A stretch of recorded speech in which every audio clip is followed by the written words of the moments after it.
तर रामकृष्ण हरी मंडळी, welcome to my mini blog.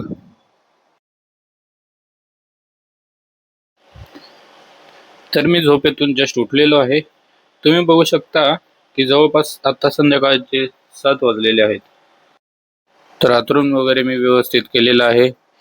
ते करून मी आंघोळीला गेलेलो आहे. आंघोळ माझी झालेली आहे. त्यानंतर मी घरामधून झाडू मारून घेतलेला आहे. घरामध्ये स्वच्छता असणं खूप महत्त्वाचं आहे.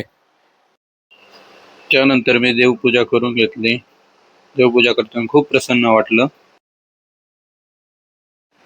तर आज मुंबई आणि पंजाबची मॅच होती, तर ती बघत बसलोय. तुम्ही कोणत्या टीमला सपोर्ट करता भावांनो, नक्की कमेंट करून सांगा. तर मित्रांनो, हे आहे माझं नवीन हेल्मेट. कसं वाटतंय कमेंट करून नक्की सांगा. आणि नाईट शिफ्ट असल्यामुळे मी लवकर निघून गेलो. Thank you for watching.